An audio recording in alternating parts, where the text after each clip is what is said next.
Boom goes the dynamite. It's hour one of the Clay Edwards Show. We got a big show for you this morning here on the Free Range Human Show of Choice, your daily dose of reality radio. It starts right now for the next 2 hours here on 103.9 FM WYAB, streaming worldwide at WYAB.com, as well as the TuneIn app and Alexa. Just search WYAB. Of course, if you missed anything, you can always check out the podcast by searching Clay Edwards Show wherever you stream podcasts. That's such as Apple, Spotify, Podbean, YouTube, and more. That's right. We're everywhere. You can't escape me. I will find you. I have a particular set of skills. It involves finding your social media timeline and inserting myself and or my content in it. Hey, got a big one planned for you this morning. Hour two, something special. State Auditor Shad White. Will he be our next governor? We're going to talk about it. Is MAGA out to get him? Some would have you believe so here in the state. I don't believe so. We're going to talk about that. Do you really care if Donald Trump puts his stamp of approval on the next governor of Mississippi or not? Does MAGA politics involve Mississippi politics? Do they have to intertwine? I believe not. We're going to ask Shad that and more. The Brett Favre documentary is out on Netflix. We'll get his thoughts on that. Some other things. There will be an exclusive part of this interview. There will be internet only, YouTube only to be exact, from 9:05 to 9:20, 15 minutes, exclusive. Your questions for Shad. I guess it's kind of like a Reddit AMA type thing. We'll have him for an exclusive 15 minutes on YouTube only. So make sure you are subscribed or following, however you want to say that. Sub to my YouTube channel at SaveJXN for the exclusive YouTube only portion of the interview. So when the radio show ends and the regular live stream ends, we're killing all the other channels. It will be YouTube only for 15 minutes with the state auditor. Uncensored. Whatever that means. All right, man, the Guns and Gear text line, 769-241-1944, 769-241-1944.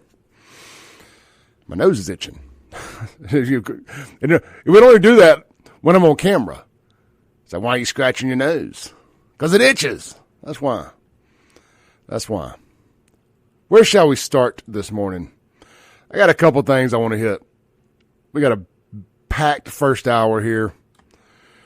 Give me just a second to get my notes pulled up here. 2 JPD officers.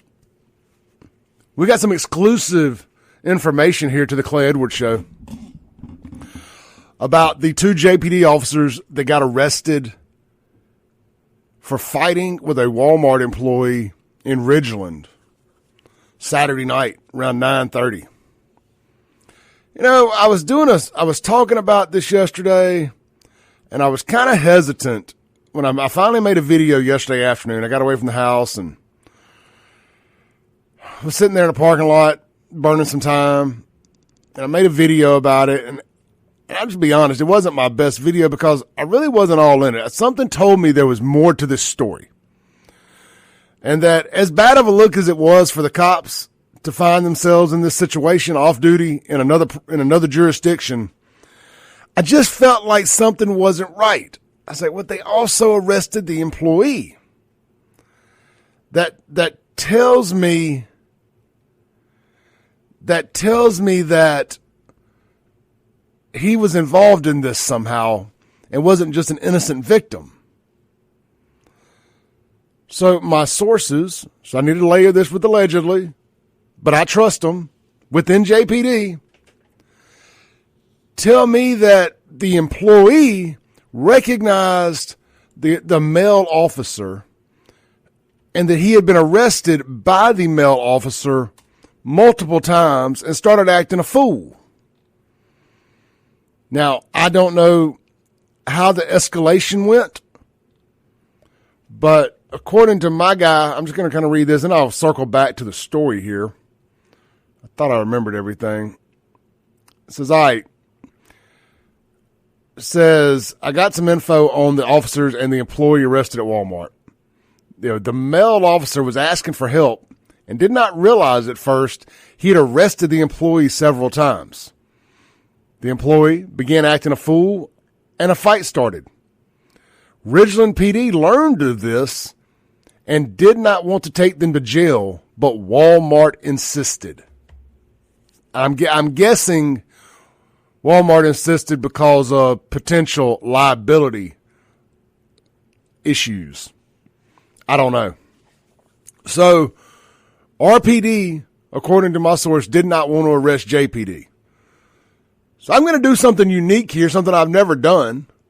And I'm going to rescind the FAFO championship that I gave to the two JPD officers yesterday. I'm not going to apologize because I really wasn't hard on them. But I just felt like there was more to the story. And that's why I didn't bust their balls too bad when I was making my video yesterday. And I also didn't really just go hard on them like I normally do. Just something told me there was more to this than just two JPD officers minding their own business or going to Walmart and deciding to start a fight on a Saturday night in Ridgeland, Mississippi. I went to a local news source to pull the story up, and it wasn't front page. So let's go over to Kingfish's site here. I know he had it up too. So because I just want to read their names real quick, kind of give you the backside of the story. All right, here it is. All right, Saturday, May 24th, 9:30 p.m. Ridgeland PD officers responded to Walmart on South Wheatley. Really, y'all know that's them, County Line. I know it faces Wheatley, but nobody says Walmart on Wheatley. It's Walmart on County Line. In reference to a disturbance between two shoppers and an employee of the business. The disturbance was described by witnesses as a physical fight. Following the altercation, Walmart management wished to press charges against all individuals involved. Jordan Jamal Lewis, Tara Nashaya, Nardashaya Dampier. I mean, come on. That is a lot of name right there. And DeMichael Maurice Allen, he was the employee, were arrested for disorderly conduct, interfering with the business. Lewis and Dampier are employed by JPD, and Allen is an employee of Walmart. Bond was set at $1,000 for each. Parties posted a bond and were released. You know, that's something that just sucks, in my opinion, is you can't defend yourself. Like if you get jumped somewhere, this is a bad precedence, in my opinion. If I get jumped inside Walmart by an employee, because it ain't like they got to pass some great aptitude test to be a Walmart employee. If I get jumped by some Walmart employee, I also have to go to jail after I had to dish out an ass whooping, Stone Cold Steve Austin style, Stone Cold Stunner right in the middle of the Walmart. What? I'm going to jail too. What?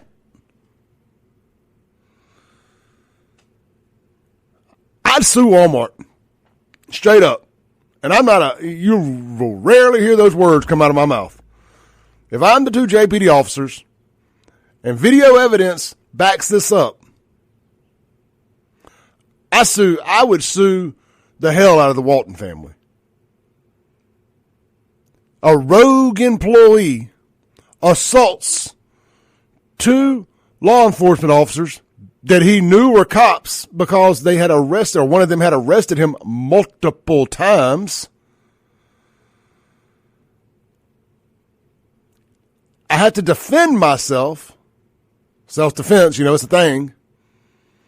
And I get arrested too because I'm going to assume that Jamal here looks pretty thick. Now, I ain't seen a lower body shot, but just broad shoulders, big head. Jamal looks like a horse. I mean that as a compliment. A horse. Got some dog in him. And DeMichael looks like the crackhead. I mean, just straight pookie. DeMichael Maurice Colonel Allen. First off, you got two middle names as a man. I mean, you look like some divorced woman here with all these damn names on Facebook. Some multiple divorced woman. You got to know all my previous last names. Well, that's a whole nother rant for another day right there. Ladies, we do not need to know all 37 of your last names in your Facebook profile name. We just don't. Your first name, your current last name, maybe your maiden name, if you feel like that's relevant. Like if you've been married 40 years, we don't need to know your maiden name anymore. We just don't. If you've been married and you've had a new last name and or divorced and you still have that last name, if you had a different last name for 40 years, we don't need to know it. We don't need to know your maiden name anymore. Whatever you've been going by for more than half your life is the last name. That will suffice. Anyway. It's also the people with the joint Facebook accounts. So, yeah, I think our JPD officers did wrong. I rescind the FAFO championship. I will actually make a second video for social media and do that. That'll get the haters mad.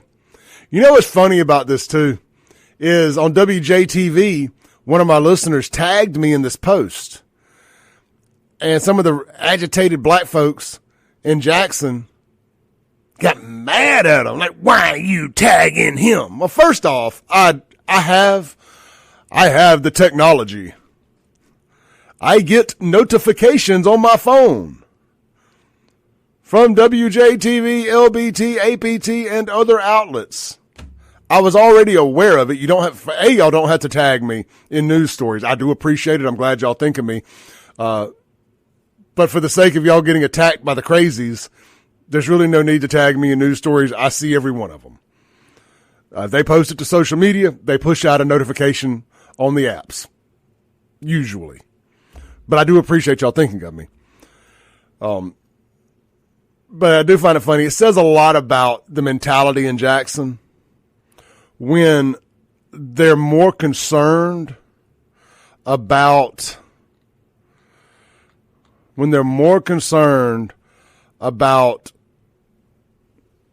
just realized all my show notes didn't update. That not about crimes that were committed, but about Clay Edwards talking about the crimes that were committed. I feel like it was a different story than this one anyway. Anyway, it doesn't matter. It's just a microcosm of Jackson, Mississippi, when they're more upset that I'm going to talk about a crime than the crime. Yeah, it definitely wasn't this JPD story. It was a different one. But either way, let's take our first break. When we come back, Eudora's is closing. You're not familiar with it? Thought it was just a library too, like a lot of other people? Probably has a lot to do with why they're closing. But restaurant over in the district that took over another failed restaurant's spot over there. They blame it. They kind of said the quiet part out loud without saying it. Jackson's full of bad tippers. Who's the majority in Jackson? We talked about this the other day. We're going to talk about it. We're going to say the quiet part out loud when we get back. And I'm going to explain why fancy restaurants don't have nearly the chance of surviving in Jackson that they once had. And I'm going to take a deeper dive into the racial aspect as well, because that's what we do here. We say the quiet part out loud. Maybe we should rename the show Quiet Part Out Loud. Either way, we'll be right back on the Clay Edwards Show, where we say the quiet part out loud. Welcome back into the Clay Edwards Show here live on WYAB, streaming worldwide, WYAB.com, TuneIn app, and Alexa. Just search WYAB. Also, streaming in stunning HD. That's right. See me on the video screen in my FAFO shirt. Getting ready to reorder some FAFO shirts. We got a bunch of 2Xs left over at buyfafo.com if you like the shirt I'm wearing. We do have some available, but we will have more soon. Oh, yeah, we're at Save JXN on those streaming platforms, at Save JXN. Don't forget, look, man, we talk a lot about social media here. It is a huge part of what we do on this show. I did start some new platforms, a new Instagram, a new YouTube, and a new TikTok, all at Clay Edwards Show. And what I upload there is exclusive content from this show, the short form reels, all of that, the clips from this show, everything. Then my Save Jackson or Clay Edwards platforms or whatever. I know this is kind of confusing, but that is exclusive made content for those. The algorithm was getting all out of whack with these kind of AI edited clips from this show, and it was starting to affect my other stuff negatively. So I didn't want to quit posting them. So we just started a whole new platform at Clay Edwards Show to post the content from this show. Now this show still streams to the biggest platforms. I know that's a little confusing, but I could have never predicted that this would all turn out like it did, with this thing becoming as big as it has and as popular as it has. And I'm not saying that to stroke my ego or nothing like that. It just is what it is. And I would have never called it Save Jackson. It would have always just been the Clay Edwards Show. But now that the Save Jackson brand is worth stuff, I'm not going to just abandon it and let some chump pick it up.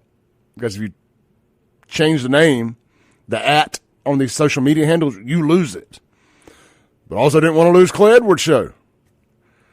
So I had to have both. It's kind of confusing either way. So follow both, at Clay Edwards Show, at Save JXN. Sign up for notifications on both, and you won't miss a thing if you enjoy this stuff. Maybe you enjoy laughing at it. Maybe you think I'm a complete idiot. Either way, a view is a view is a view. Eudora's restaurant over in the district found itself out of business yesterday. Now, there's a lot of speculation, a lot of rumors about why it closed, and a lot of mudslinging between the employees and the patrons and the owners. And I'm going to read the owner's statement here. It says, due to unforeseen renovation delays and cost, our budget presented a challenge from day one. Despite maintaining exceptionally high reviews, we did not see the organic growth that we have seen work so well in other markets. Welcome to Fabulous Jackson.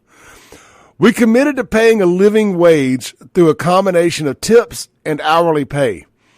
And that was a proportionately challenging decision in a declining market. We thank Jackson for welcoming and joining us for this all too short journey. Tyler Alford, owner, Eudora's Mississippi Brasserie. Let me decipher that.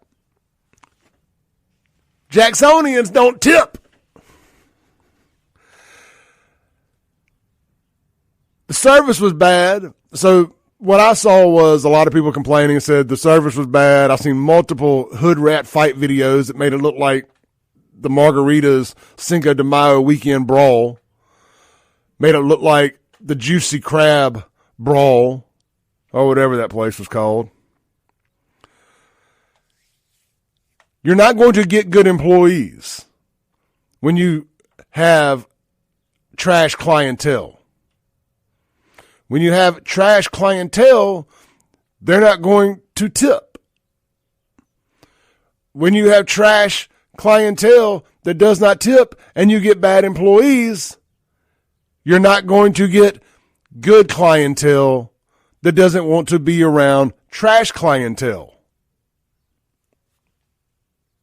It's a circle. You get what I'm saying here? There's a particular group of folks that, look, they just don't tip. In mass. They just don't. It's a cultural thing. I don't know why. They'll pay whatever. They don't tip. You get as mad at me as y'all want. That's factual information. That ain't rumor. That ain't hearsay. That ain't opinion. That's fact, Jack. I don't care what the fact checkers say. I don't care what you type into Google. I don't care any of that. As a whole, Democrats don't tip. Period. So, you're going to have a hard time. Let's see here. What was his quote? Committing to pay a living wage through a combination of tips and hourly pay. Yeah, the tips part of that is going to be really hard when you open up in a city that is 90% full of a majority of people that don't tip. They'll pay whatever. This isn't a money, you ain't got it thing. This is just straight up a cultural thing. It's like, for whatever reason, they don't tip. They'll overpay and brag about it. Look how much money I got. But just not big tippers. Now, at the strip club, different story. Throwing money. That's what's so strange about this. At the strip club, it's the tip club. At the strip club, it's just throwing money. But 20% on the extra on the tab, no. Yeah. That's why so many restaurants that you've seen, one that comes to mind, Pelican Cove. I think is it parties of two or more, or is it just party period? Everybody, just automatic 20% gratuity added. At least it was the last time I was there. I don't know if that's still a thing. But the reason why they did that, in my opinion, is because it was being flooded by Jacksonians that weren't tipping. I mean, this ain't rocket science. I mean, I don't even know why it offends y'all when I bring it up. I mean, there's just a reason why people are doing this at restaurants that are majority y'all. Because you're not tipping. That's why they're doing it. Don't get mad. It just is what it is. And if you tip, you're probably going to tip more than that anyway. I usually add to it. I mean, when we go to, I think Martin's has got parties of X amount or more, they add automatic gratuity. I always add to it. Yeah, that's cool. Whatever. Here's an extra $5, $10, whatever. I'm good. If you got my drink full and you just weren't absurdly rude, I'm going to tip you. Because you ain't never going to say Clay Edwards didn't tip. Yeah, you're going to have to confirm that. You're going to have to verify that. You're going to have to prove that Clay Edwards didn't tip. Moving back to the restaurant here. I said on Facebook, this is a great example of everything that glitter doesn't shine. The district is a mirage. It is not representative of Jackson. It's a mirage up on a hill, literally. And it does not represent the majority of Jackson. I'm going to read y'all exactly what I said here. I said, another business owner learned that not everything that glitters shines. The district is a mirage and not representative of Jackson as a whole. To put it simply, folks in Rankin and Madison counties don't need to come to Jackson for quality dining options in 2025. As a result, higher-end establishments catering to an upscale demographic are less likely to survive as suburban residents no longer find the trip to Jackson worth the effort. Not a single lie told in that story.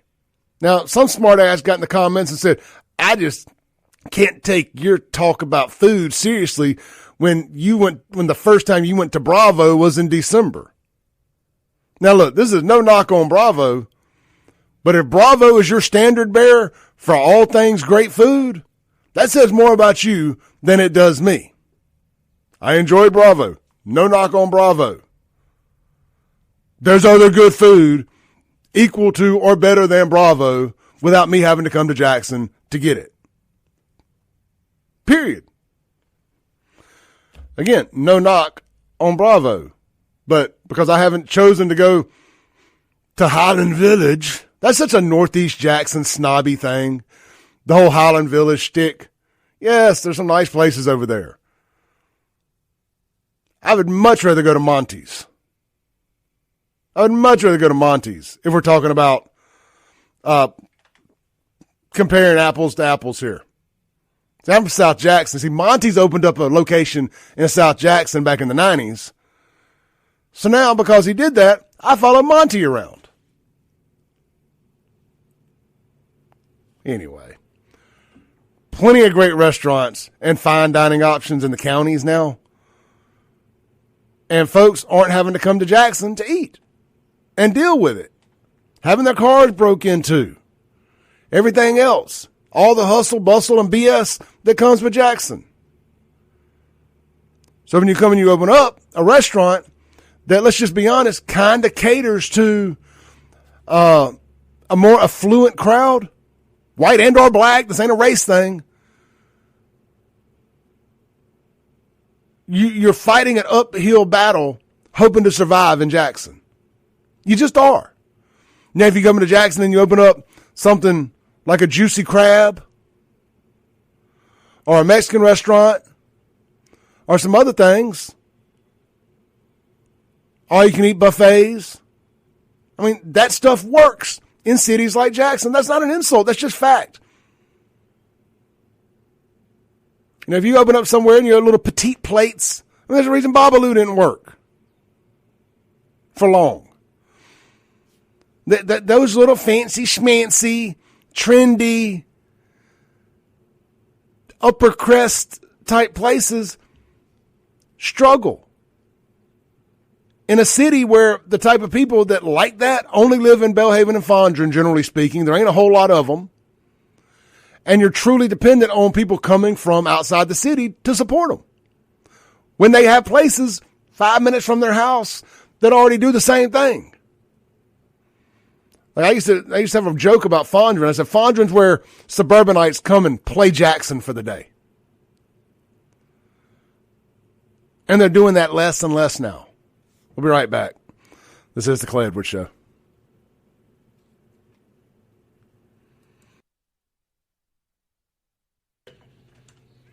Welcome back into the show. Here live on WYAB. This segment brought to you by our friends over at, speaking of fine dining in Jackson, how about my friends down at the Manship right there on South State Street, or is that North State Street, right in front of the Baptist Hospital, right across the street from it. They're in their lower level of the parking garage there. Fine dining at its best. Fine dining done right.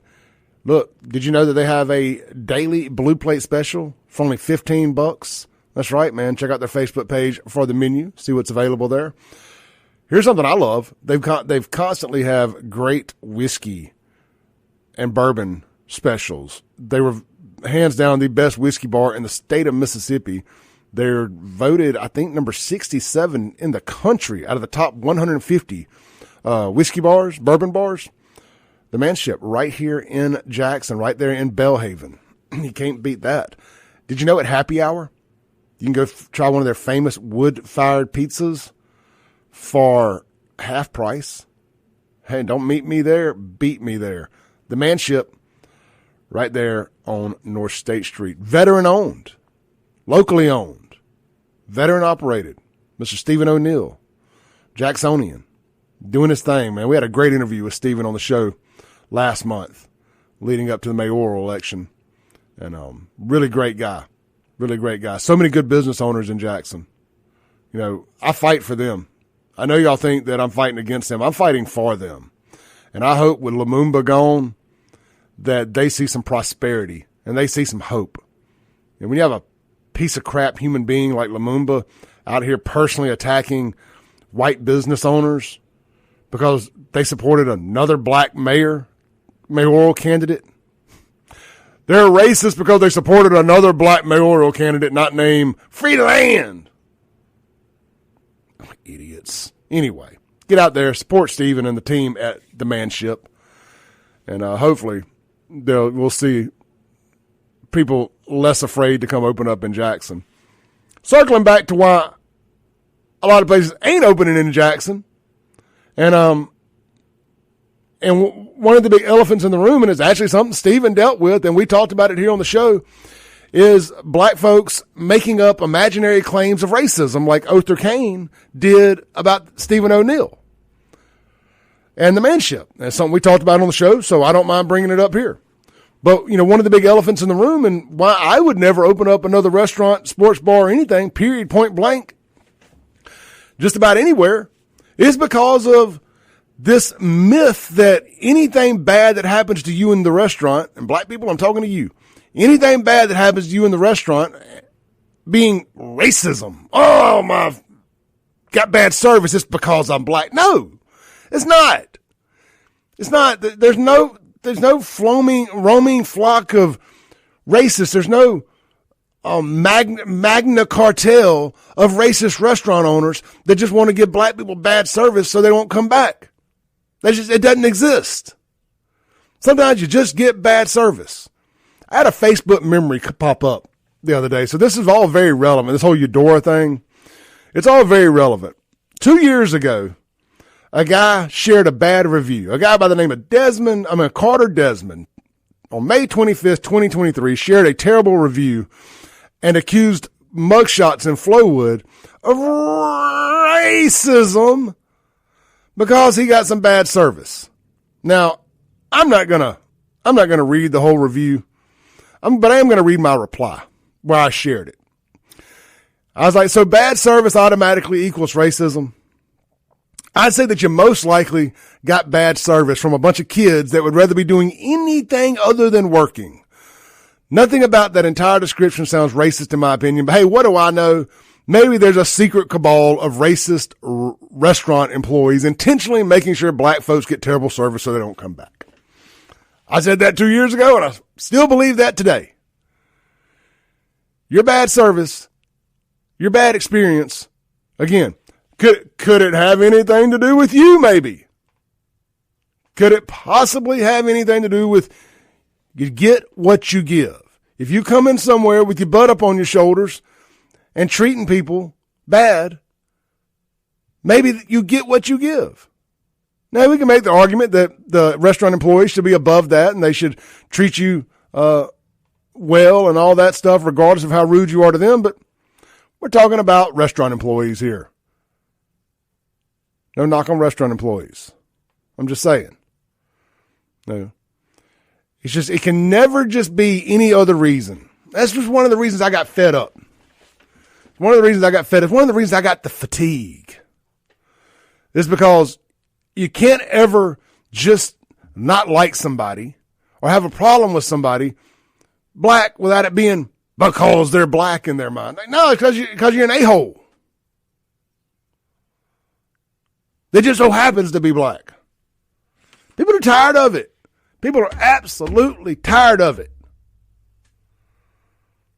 Couldn't imagine opening up a restaurant nowadays and having to deal with that crap. And you're talking to a guy here that for almost 10 years ran a nightclub that the crowd, the demographic, was 99% black. Never had this problem. Never had this problem. But I see it constantly over and over and over online nowadays. People feel and it ain't just restaurants, it's period. People feel the slight bit slighted and they run to social media to do like this. I mean, again, they know that if they claim racism, it's like the scarlet letter. It's like the thing that will absolutely ruin a business. At least it was. I believe that we're moving away from that. I'm going to be the next restaurant that gets a bad review because of racism. I'm giving a month of free advertising.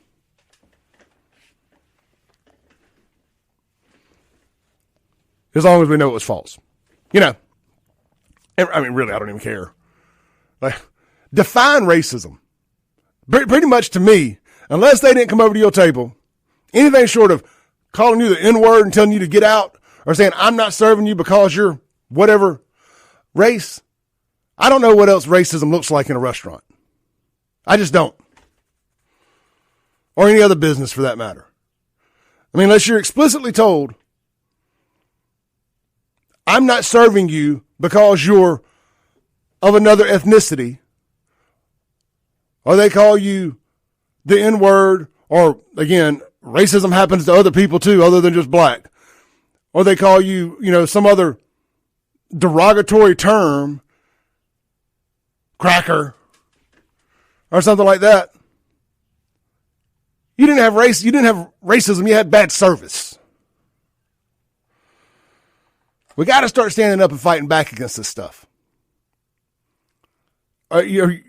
Especially people in Jackson. People in Jackson, I'm telling you, if y'all don't stand up and start calling this crap out when your folks do it, you're going to continue having less and less restaurants to choose from in your city.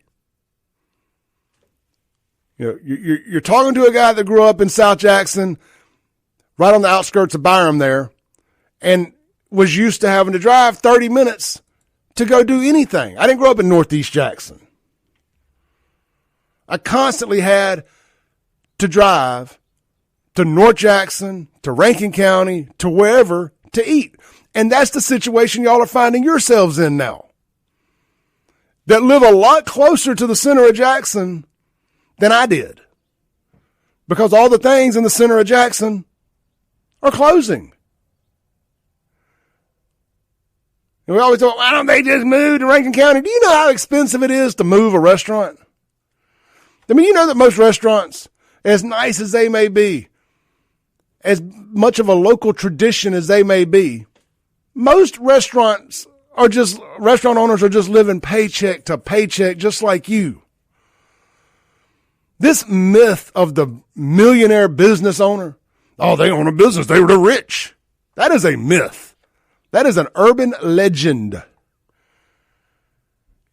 Usually in a business, the business owner is not the highest paid employee in that business.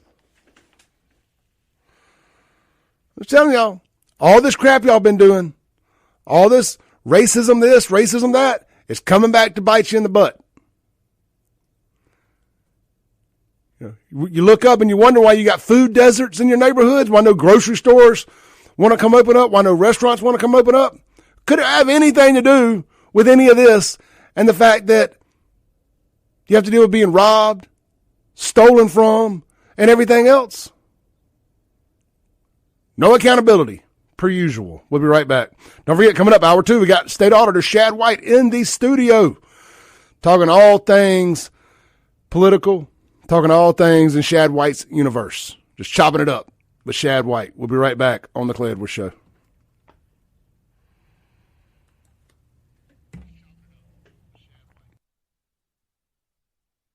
Hey, welcome back in to the Clay Edwards Show here live on WYAB. Coming up in hour 2, I got the man sitting here in the studio with me. We got State Auditor Shad White. We're going to be talking to him for a good hour. And then don't forget, we will also have an exclusive 15, 20 minutes with him on my YouTube channel at SaveJXN. So if you got any questions for Shad, you want to chime in, be sure to, wherever you're watching at or listening at, to jump in over at the SaveJXN YouTube channel. And like I said, we'll have 15 minutes, 20 minutes with him uninterrupted there. No commercials, uncensored. Have a good old time with Shad. Is he running for governor? Who's the front runners? The Brett Favre documentary came out on Netflix.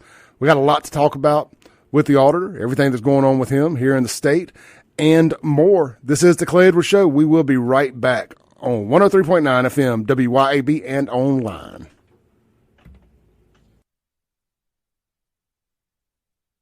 Into the free-range human show of choice, your daily dose of reality radio.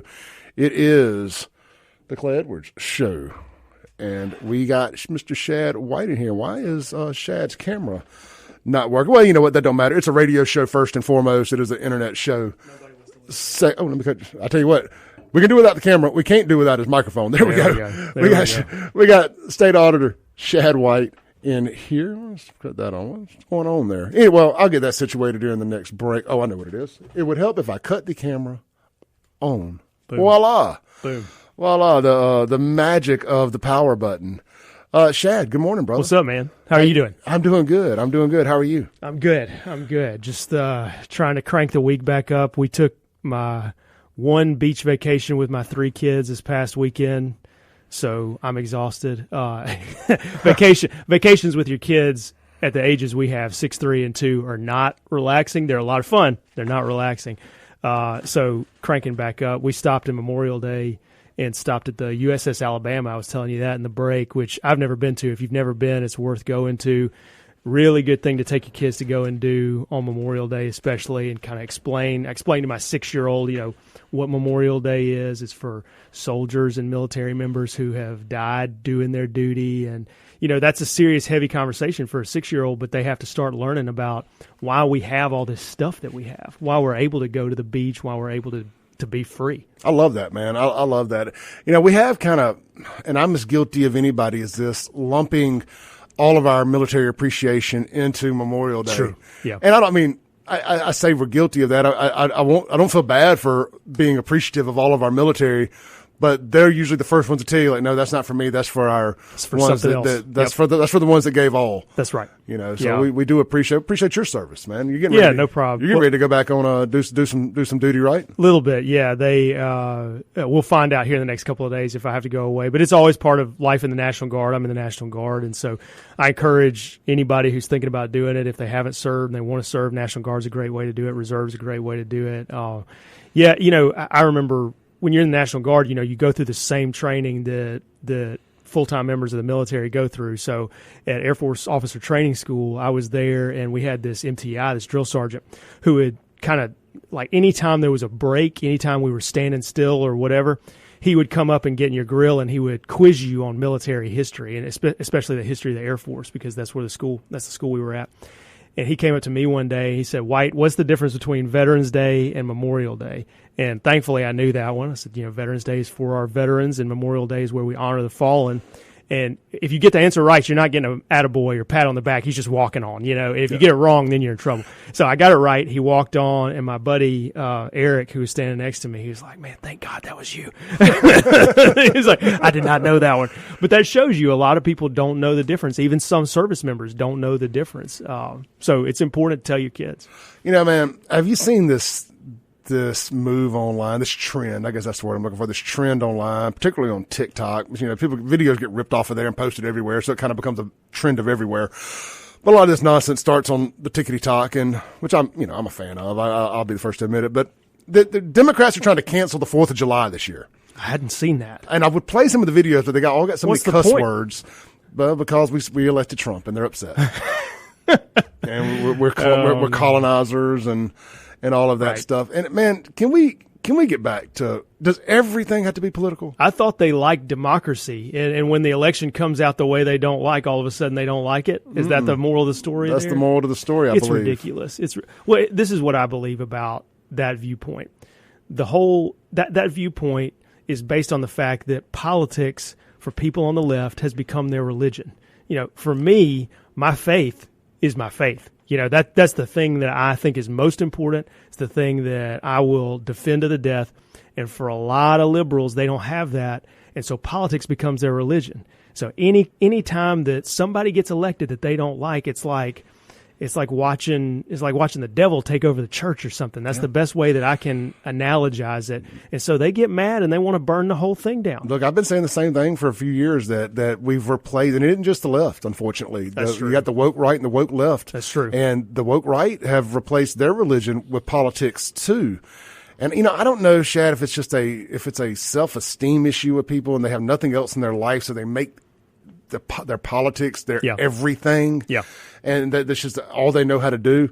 And I've seen it on the right too. You got too many people that just live and breathe this because they've replaced religion with politics as their religion, and these political figures are their gods. Yep. In this religion of politics, and we got to get away. We got to. The importance level of these politicians has got to come down a notch. Absolutely agreed. And I have people who come up to me who are on the right. And, they may get mad at me over this or that or whatever it is. And they'll say, "Well, I don't understand why you don't agree with me on this or that."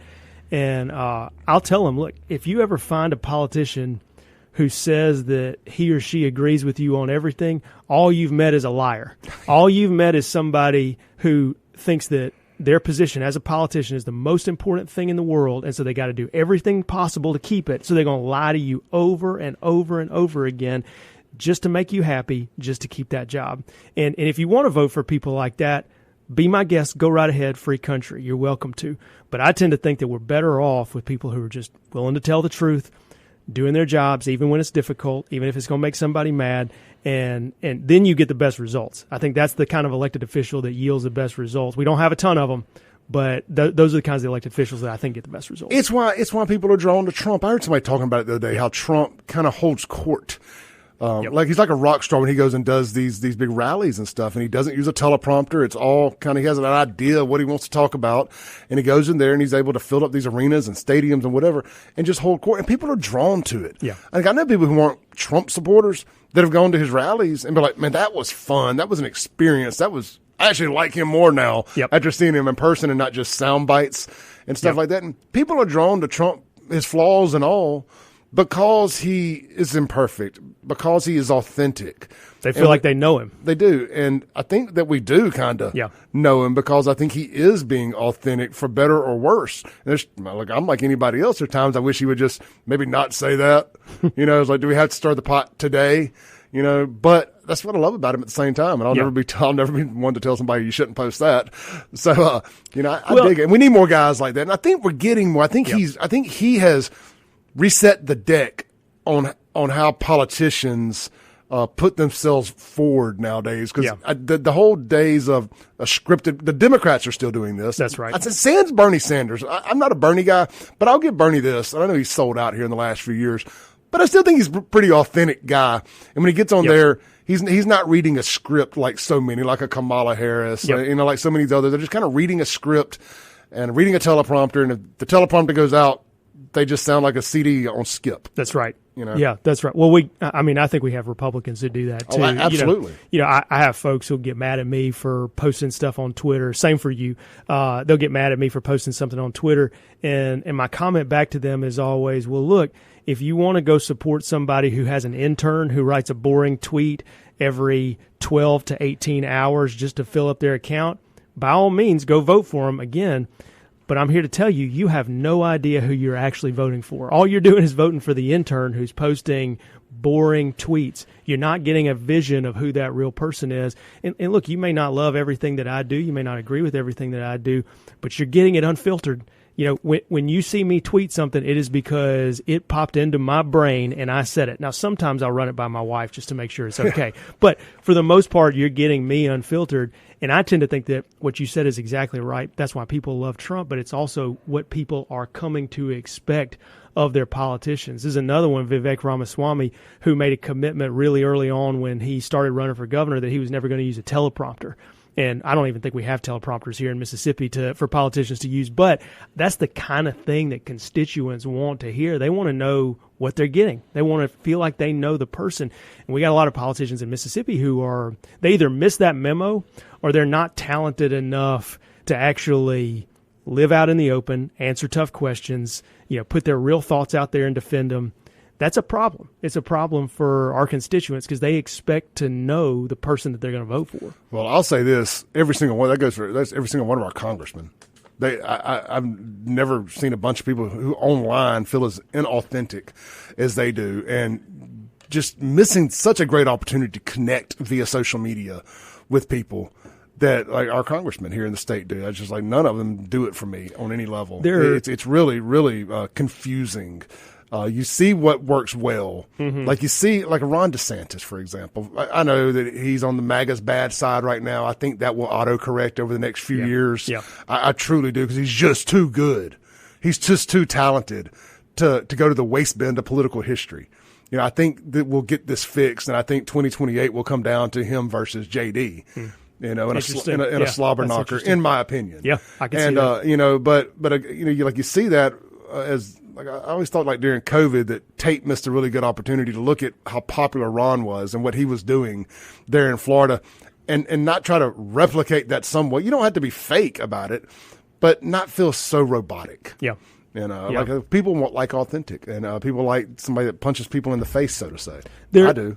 There are two roads I think when you start in public life, and I got this job 7 years ago now. There are two roads you can choose when it comes to communicating with the public and social media. The first road is the traditional road, which is where, every tweet, every statement is going to get filtered through 10 staff. It's going to, you're going to be very cautious about what you say. And there is a group of people out there who actually want that. Sure. They don't want rabble-rousers. They don't want to be uncomfortable. They don't want any message in front of their face on their phone that makes them feel weird. And then there's another road, which is the more authentic road where you run your account yourself. You say what you think, for better or for worse. and you let people know who you actually are. And you're seeing huge, very important figures globally take road number 2. Elon Musk is another one that we hadn't talked about. Sure. Obviously, Trump is one, but Elon Musk is clearly running his own X account. Oh, yeah. So, the reason a lot of people choose road number 1 is that you minimize the criticism that you get online, and that is an easy way of going through life. Getting criticized is not fun. Road number 2 is guaranteeing criticism. You're going to get criticized by people, even people you think should like you. Like, man, it seems like based on your tweets, you agree with everything I say. You just don't like me. Guess what? You're going to have to live with that if you go down road number 2. And that's okay. A lot of politicians, they're actually very, very sensitive people, and they don't like anybody criticizing them. They want to be liked. They were that kid in school who wanted everybody to like them. That's one reason a lot of people get into politics. And unfortunately, that's not exactly the kind of person that you want leading a state or an agency or taking a tough vote in Congress. That's the whole problem that I think we have. Well, yeah, it's a popularity contest for so many people, and it's a true gauge of narcissistic ego. And that's fine. You need that sometimes. You need somebody that wants to be the best, somebody that wants to be the most popular. I mean, sometimes you need that alpha type in the room that just doesn't want to lose. And then sometimes, you get somebody, and I keep going back to like Donald Trump here because he just broke the mold of what a politician is, in my opinion. Somebody who already had all that. And there doesn't really gain much other than just the ego of saying, hey, I was the president and I'm the one that saved America.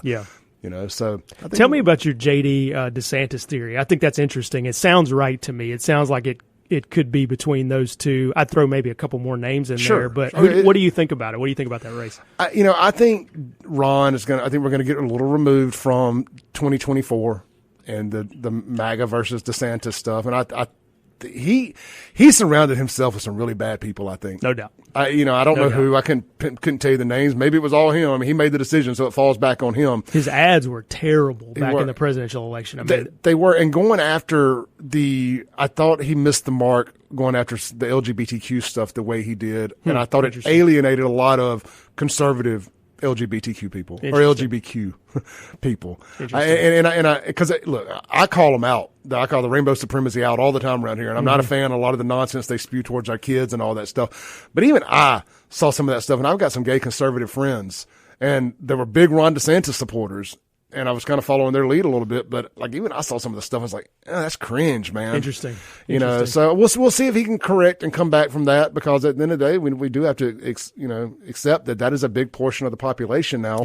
And if we're going to just sit here on our side and alienate them, and it's like, no, y'all just stay over there on the left side, we're going to lose stuff like that. And that's how the right got as popular as it has this last time around, is the left alienated people. We don't need to alienate them on our side. But back to the DeSantis and JD stuff, I just think that if JD thinks he's just going to walk in without a challenge from a lot of people, I think he's wrong, and he's probably going to lose if he thinks that. And I think DeSantis is going to, he's going to want to right some wrongs. And I think he's got enough of a base, and again, what he's done in Florida, I think he's the best governor in America right now. I'd probably throw Ted Cruz in there too. Think Cruz is going to go for it again? Yeah, I see him. I see him trying to build relationships with donors outside of Texas. Texas is a huge money base, so he's going to be able to fund a campaign if he wants to fund a campaign. He's always said after his first run back in 2016 that he wanted to run for president again. Well, he's been on the comeback tour. He's been on the comeback tour, and I do think that Cruz and DeSantis kind of have a similar problem in that they're similar candidates. They'd be running in the same kind of lane, which is, Trump-y, but not exactly Trump. Whereas JD is President Trump's vice president, right? Like if President Trump is doing well, JD's going to do well. Yeah, and I say that if I had to vote for today, I'm voting for JD. Sure. Yeah, but I just in my mind, I'm just trying to think of formidable opponents, and and I think that DeSantis is going to want to change people's opinions of him. That's right. Yeah, when you have a bad run like he had, you don't want that to be your legacy, right? No. And he came off this huge high of getting reelected as Florida governor and winning Miami-Dade County, counties that you're not supposed to win as a Republican, right? And then he goes immediately from that into a completely terrible presidential campaign where they I mean, they just melted down like $100 million of campaign funds, bad advice, clearly, terrible ads, or at least what I thought were terrible ads. So, yeah, I think if you're him, you probably want another crack at this thing to prove that you can do it better. You can be as good a presidential candidate as you were a governor in your mind. So we'll see. I really do think that as talented as JD is, a lot of that primary is going to hinge on how well the economy is doing, how people perceive of the Trump administration, if they think that the Trump administration has accomplished the goals it set out to accomplish. If those things are true, which are, in large part things that JD cannot dictate. Sure. If those things are true, then JD walks in as the clear front runner. I mean, even when you poll right now, I mean, he's the front runner today. And if the Trump administration does what it needs to do, JD is going to be in an even stronger position. If people start to think that, well, maybe JD didn't play a big enough role in this, or maybe, we could do better for whatever reason, that's a challenge to JD. He's not just going to walk right through. I think you're exactly right. He's going to get a challenge from somewhere, and it's going to be somebody who's able to raise money. It's going to be somebody who has probably had experience on the presidential campaign trail, who knows how to be a good candidate. That's the other thing that nobody talks about is, it took me years to figure out how to be a decent public official and how to communicate effectively to people. It takes a long time to learn how to do that. You don't just wake up doing it. But 2028 is going to be full of people who have a really good feel for it, I think. Well, let's bring that energy here to Mississippi on the other side of the break and talk about 2028 here. We got State Auditor Shad White in the studio. We'll be right back on the Clay Edwards Show. Welcome back in to the Clay Edwards Show. We're broadcasting live in the Men's Health and Women's Wellness of Mississippi studios. Guys, look, are you suffering from low testosterone? Are you suffering from fatigue, decreased muscle tone, lack of energy, low libido, brain fog, sleep disturbances, or did you vote for Kamala Harris in 2024? You, my friends, could be suffering from low testosterone. Text Clay to 601. 327-8550. I was totally ignoring you until you said that. I thought let's wake Shad up over there. Text Clay to 601-327-8550. Well, Shad, it is a proven scientific fact. The data backs it up that people who are low testosterone vote Democrat more than Republican.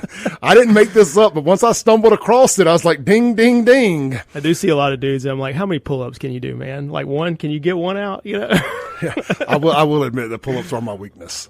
Pull-ups are my weakness. We got to get you in the gym, man. Come on. Yeah, I mean, look, gym or no gym, man, that is you train your muscles to do pull-ups. Pull-ups are, it's almost a skill. I mean, granted, it involves strength, but sure. My advice to people who can't do a pull-up is, jump to get the pull-up, get your chin above the bar, and hold it as long as you can. Yep. And then when you go down, barely go down, and do that as much as you possibly can. And then you'll be able to do a pull-up, and then you'll do 2 and then 3. Yeah, the rubber bands help, too, to get started. Yeah, like I say, because I can bench press plenty. I can plenty squats back, the whole 9 yards. But pull-ups are kind of when you yank 250 pounds up. I don't have as much to get in the air as you have to get in the air. That's true. It's hold on, my dang. I've got a debacle going on over here with my cords. I thought you had an alligator coming at you. I need to get some wireless headphones, I do believe. So, all right, we got State Auditor Shad White here in the studio as I torn up my headphones for the second week in a row. Shad, 2028, man. A lot of straw polls floating around. One out at the Rankin County Republican breakfast last month. Quite a controversial. A lot of news came out of that breakfast. I'll be speaking at that this Saturday, actually. Just remembered. So, hey, if you're going to be at the Rankin County breakfast at Cypress Lodge this Friday, this Saturday morning, your boy will be speaking. Nice. I have no clue what I'm going to be talking about. Maybe some of this conversation. But straw poll, and you won. For 2028. Now, you've won another one or two that I've seen floating around online. Yep. And this goes back, and you had the Brett Favre stuff come out this week, and you had the rumors floating around online from guys like Joel Carter and whatnot, suggesting that MAGA and Trump were upset with you, even to the extent of you went after my boy Favre, and I'm not behind you. There was all kind of scuttlebutt online. I'm not saying all that came from Joel, but Joel did post some stuff and pictures of himself with Trump, and kind of insinuated you were just a Trump fanboy, and he's actually friends with Trump, and stuff of that nature. And it got me to thinking yesterday or day before on the show, do I really need Trump's rubber stamp on my governor? in Mississippi. Sure, is it great? It doesn't hurt, that's for sure. But do I need Trump to come in here and tell me you need to vote for so? I don't. And right now I think you are the front runner. And that's just my personal opinion and going out talking to people. And one of the things I was concerned about with the Mississippi Swindle book, and me and Sean have talked about this, and I talked about it with you, sure, was I was concerned that it would alienate a segment, and just for lack of a better term, the Bubbas. That it would alienate that guy because, Brett Favre's kind of the guy, But I was wrong. And I'll be the first to admit I was wrong. And I'm looking online, and I'm talking to people, and I'm talking to people I know, a lot of Bubbas that I know. And some people would say I'm a Bubba. And they're more impressed with you going after fraud than they are worried about Brett Favre. Yeah. And that was a miscalculation on my part. And well, I told folks this too as another piece of evidence on that. Somebody asked me the other day, said, well, can you ever drive through the Kill again in Hancock County? And I said, brother, I won the Kill 10-1 in the last election. You can go back and look at the precinct results. Yeah. So they're just good people out there who want the state auditor to do what the state auditor is supposed to do. And I'll tell you on the Trump thing, of course, I'd be honored to have the president's support. I think I'm the pro-Trump candidate of the people who are talking about running for governor. There were some rumors, people mainly who have no idea what they're talking about, saying the kinds of stuff that you were mentioning a second ago. And within about 90 minutes of those rumors percolating up into a news story, the White House called a local news reporter here in Mississippi and gave an official White House statement that said, Shad is a great supporter of President Trump. The president loves all his supporters, and President Trump has literally never said a negative thing about Shad White. So I'd ask those folks who think, they know what the president thinks. Do they think they know what he thinks better than the White House's official staff who are telling you what he thinks? And also, number two, when was the last time you heard of the White House calling down and giving a statement to a local Mississippi reporter on a local news story? I've been doing this for a few years now. I've literally never seen it. And the reason is that they know that I'm a Trump supporter. Especially the internet scuttlebutt type stuff of that nature. Like kind of addressing a rumor. That's right. They wanted to put the kibosh in that. That's right. Exactly right. I've never seen a White House, any White House, say there's an internet rumor in Mississippi, we want to shut it down. But they thought it was important enough to call down and shut it down. And so for those folks who think they may know the president or whatever it is, like, you need to understand you don't know everything that goes on. And I've got tons of relationships up there. Last month I went up there, spent about 2.5 hours in the West Wing. I'm not telling you that to pat myself on the back. I'm telling you that because I deeply believe in what President Trump is trying to do. And the folks up there who work with him and around him, those folks understand that. They understand that I'm one of their biggest allies in the state of Mississippi. And so they're not going to just take Steve's word for it off the street if Steve's like, man, Shad White did too much on this one case or whatever it is. They're going to make up their own mind, too, about what they think about each individual person down here. And you can turn on your TV, turn on your Twitter account, and you can see me advocating for the president, and that's what matters. Absolutely. Look, we ran over that first segment. We need to take another break real quick, get back on schedule here. We got State Auditor Shad White here in the Men's Health and Women's Wellness in Mississippi studios on WYAB, and we'll be right back. Don't go anywhere. Hit that share button, hit that like button, drop a comment. Don't forget, we got an exclusive extra interview with Shad coming up at the end of the radio show. So go over to my YouTube. It will be exclusively on the Save JXN YouTube from 9:05 to 9:20, where we'll go through some of your questions and hit up Shad with those. Don't go anywhere. We'll be right back.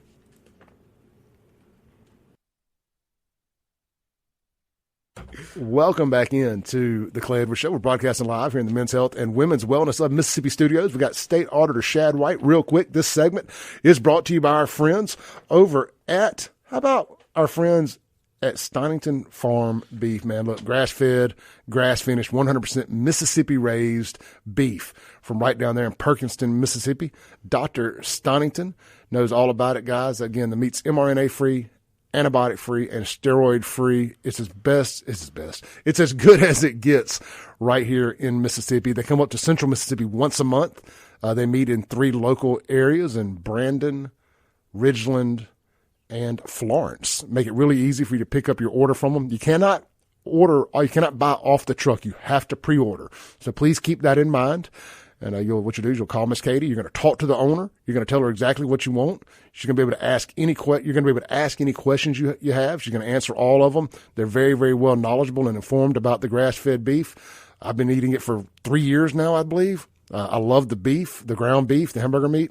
They got the bone broth, and they also now have the grass-fed. What's that? That stuff that people cook with, not cooking oil. Anyway, I'll remember the name of it in a second. If I wasn't going to tell you, it'd be off the top of my head. It's white. It looks like fat. Anyway. Tallow. Tallow. Yeah. Thank you. That's why I show up right here. Clint. Yeah, I was just complete brain fart. I've got a big jug of it in my kitchen. My girlfriend's son was cooking some eggs last night, and I was introducing him to tallow. I bet that was good. He was cooking with butter. I said, no. Try this. And so they got all that. Check them out, Stonington Farm. That's Stonington with 2 N's farm.com. Shad, man, this has been a fun conversation this morning, man. Yes, for full transparency, I reached out to Shad last week, and I said, man, I just want to have you on the show. I know you're thinking about running for governor. At least I hope you are, and I want to have you on. Just chop it up like Joe Rogan podcast style, not a bunch of questions and answer type stuff. Just have a real conversation, And I was just talking to you during the break about meeting another local statewide politician and how I'd had differences with him, but after having lunch with him, it really humanized him. And I think that we really got to get back to trying to do that. And we only see these people on our screens, and we lose track that you're a real person. Delbert's a real person. Tate's a real person. Clay Edwards is a real person. We're not just these figures on your screens.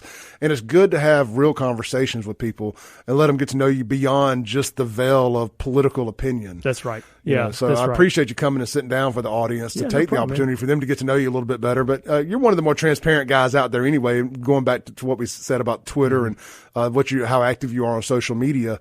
So, and I think that's good. And I going back to that conversation, I like that you do that for better or worse. And there's some things you post that I'm like, I probably wouldn't have. But there's a lot of things I post that people say, I probably wouldn't have. Everybody's going to be that way, but I think what it does is it keeps you top of mind. Yeah. I think you become water cooler talk. Yeah. And I think that's a good thing, especially when you're in a business of politics where you're going to need people's votes. They're going to need to recognize that name, but like, oh, you know what?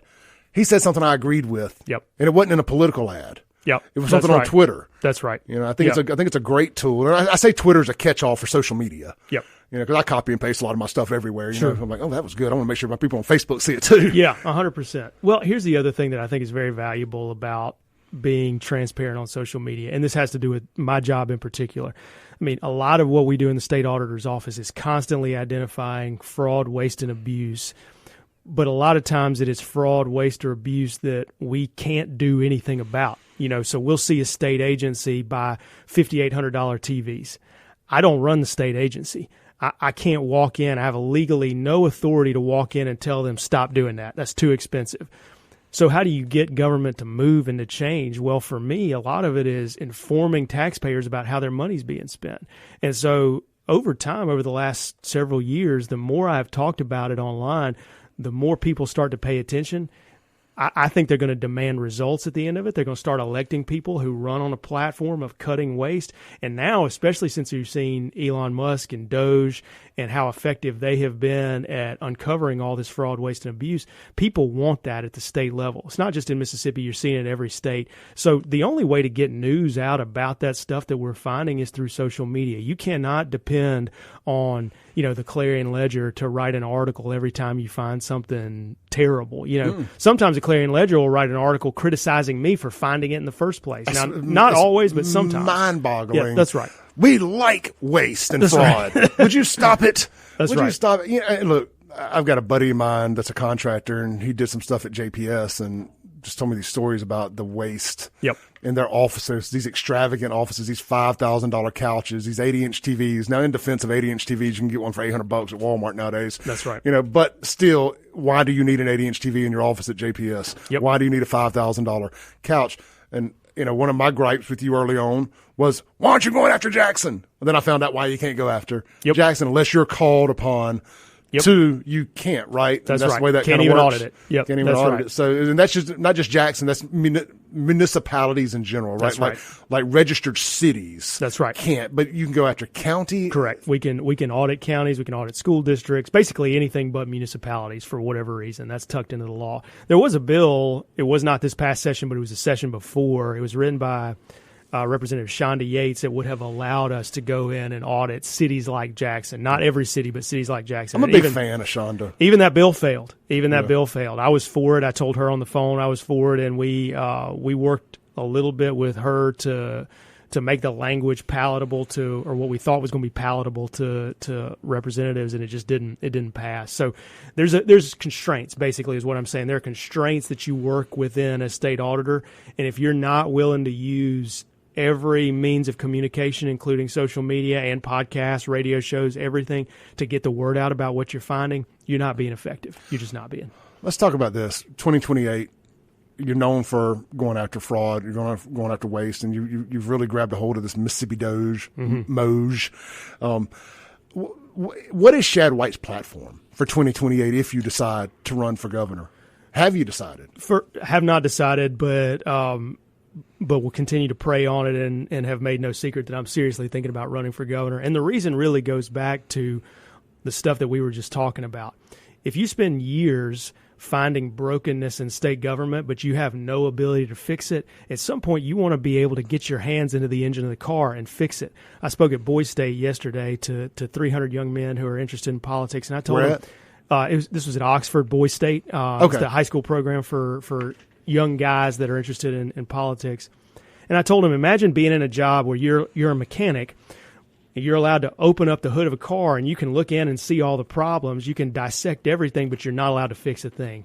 How long would you be willing to do that job without getting a little frustrated? So if you're asking me, what would you do day one if you're in charge? Day one is to start an effort to reform state government and get rid of all the fat. I mean, we've got state government giving taxpayer dollars to nonprofits that are hosting parties called a quinceañera when they're supposed to be testing people for sexually transmitted diseases. That is wild to me. In a capital city, Absolutely. That is at least it was last time I checked, the number one, not per capita, period, the number one fastest growing HIV population in the country. I believe it. And that is above Chicago, LA, cities with 10 or 12 million people. Yep.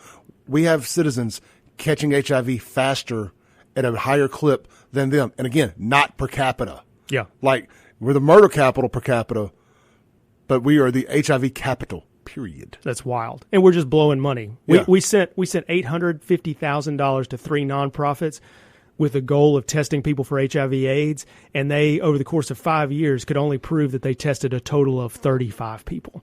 That's the kind of stuff we find in the state auditor's office. That's criminal to me. It's almost criminal, right? It's incredibly wasteful. At the best, it's incredibly wasteful. Especially considering the potential life-threatening 100%. risk that it poses. That's right. It's criminal. Should be. We've got to do something about the rampant waste in state government. And then once you do that, you have money to invest in the things that matter. Our police are not paid nearly enough. We have a huge recruiting problem in police. Have to get good people in uniform, keeping us safe every day. Our teachers are still not paid enough. You know, we've raised teacher pay over the course of the last few years, but there's a news article this month that said, once again, Mississippi has the lowest paid teachers in the country. Not by like purchasing power, but just the lowest paid teachers in the entire country. We have to get more money into the classroom, less money on all this administrative bloat and fat. So that's day one. That's topic number one, is to cut the fat, get money going to cop salaries, teacher salaries, roads and bridges, tax cuts, the stuff that actually matters. I think more long run, a big thing that we have to do as a state is we've got to reform our universities.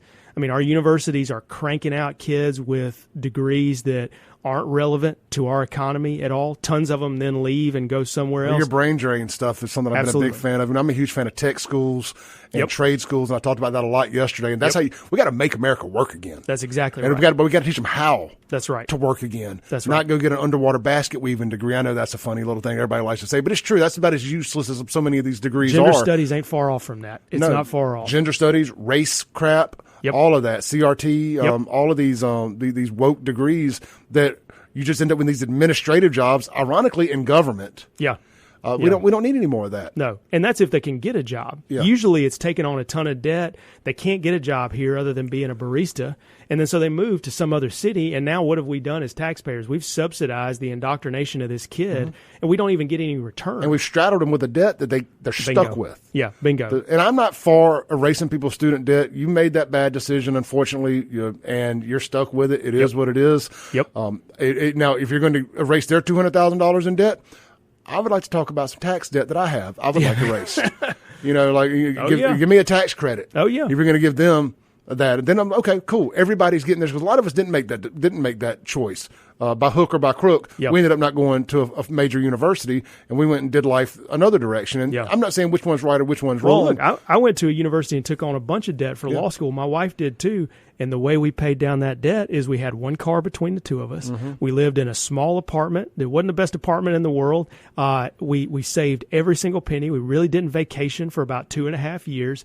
And we poured every extra penny that we got into paying our student debt down. And then, 4 or 5 years later, Biden comes along and says, we're just going to erase student debt. I think, what about all that sacrifice that I made? Yeah. What about the fact that we couldn't go out to eat for about a year? That's fundamentally unfair. That's the kind of stuff that I'll say this big picture. We've talked about cutting the fat and getting money where it makes a difference, reforming universities. The big picture point is we have to have somebody with a little bit more common sense running state government. I think Tate Reeves has done a very good job. We have a ton of momentum as a state, but we can lose all that like that. We can lose it very, very quickly if you have somebody who's not willing to make common sense and sometimes difficult decisions in a job like that. The big thing that motivates me every single day is my kids. I said earlier in the show, I got 3 kids. I wake up every single day thinking, for whatever reason, God and the taxpayers put me in this job. What am I going to do to make Mississippi better for them? So that one day when I die and I leave this earth, have I done something that makes this a place that they want to live and they want to raise a family? Where they want to be around their brothers and sisters and their mom and dad, their grandparents, all that kind of stuff. That's the thing that motivates me every single day. I think we got a lot of politicians who don't think like that, and we deserve politicians who will think that way. We'll be right back with Shad White.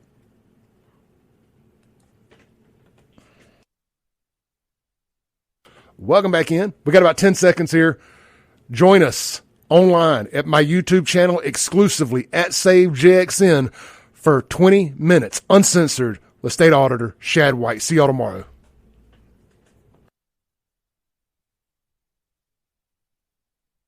That was fun. Hey guys, look, as I was just saying, if you're watching on Facebook, if you're watching on X, if you're watching on Rumble, go to my YouTube channel now. Just type in Save JXN in the search bar. You'll see my face with a little red ring around it, or you'll see my logo with a little red ring around it that notifies that we're live. Just click on it. I'm trying to build up my YouTube subscribers. I appreciate the state auditor giving me an extra 15, 20 minutes of his valuable time to help me do this. Thank y'all. See you at YouTube. Let me kill these other feet.